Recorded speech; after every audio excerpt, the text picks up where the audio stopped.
আসসালামু আলাইকুম, welcome to my channel food freak. তো আজকে আমি দেখাবো বাবুর্চি স্টাইলের হায়দ্রাবাদ বিরিয়ানি। চলুন রেসিপিটা দেখে ফেলি। তো শুরু করা যাক।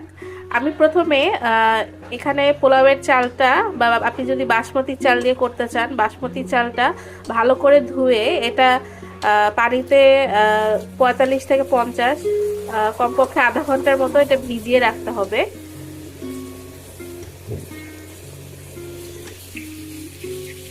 যাতে চালগুলি ভালো মতো ডুবে থাকে। এখানে চাল আছে 1 কেজির মতো। এখানে আমি মুরগি নিয়েছি 2 কেজি। মুরগিটা ভালো মতো পানি দিয়ে ক্লিন করতে হবে, মিনিমাম 3 বার এটা ওয়াশ করতে হবে। এখন মুরগিটা ভালো মতো পানিতে ধুয়ে এরকম পানিটা ঝরিয়ে নিতে হবে। এখন মুরগিটা মেরিনেট করব। মেরিনেটের জন্য প্রথমে আমি এখানে দিয়ে দিব 1 কাপের মতো বেরেস্তা। আদা রসুন পেস্ট দিচ্ছি। এখানে আপনাদের আদা রসুনের পরিমাণটা হবে, এখানে যদি আদা দেন 60 গ্রাম, রসুন দিবেন 40 গ্রাম, এভাবে 1 কাপের মতো পরিমাণে দিয়ে দিবেন। টক দই দিচ্ছি 1 কাপ।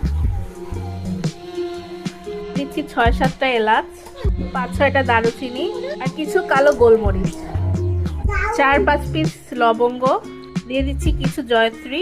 এখানে জয়ফলটা দেওয়া যাবে না। এখানে জয়ফল বা নাটমেগ দিলে আপনার মুরগিটা গলে যাবে, এই কারণে জয়ফলটা বাদ দিতে হবে। দিয়ে দিচ্ছি এখানে তেজপাতা 5-6 পিস, 1 টেবিল স্পুন সুগার, এখানে 7টা লবণ দিয়ে দিচ্ছি 1 টেবিল স্পুনের মতো, কিছু লবণ অ্যাড করে দিচ্ছি। এখানে গুঁড়া মরিচ দিয়ে দিচ্ছি 1.5 টেবিল স্পুনের মতো। কাঁচা পেঁয়াজ দিয়ে দিব 2 কাপের মতো, 1 কাপ, এই যে 2 কাপ। এখানে সয়াবিন তেল দিয়ে দিচ্ছি 1.5 কাপের মতো।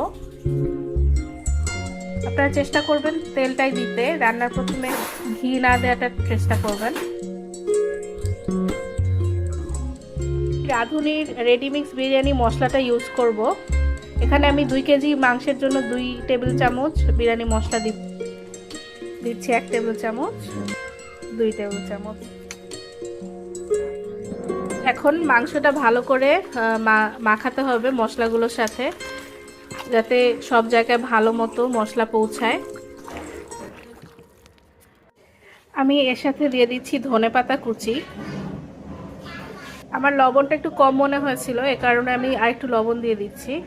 এখন আমরা মুরগিটাকে হাফ অ্যান আওয়ারের জন্য ম্যারিনেশনে রাখবো। এখন চালটাকে আমরা 80% সিদ্ধ করবো, এজন্য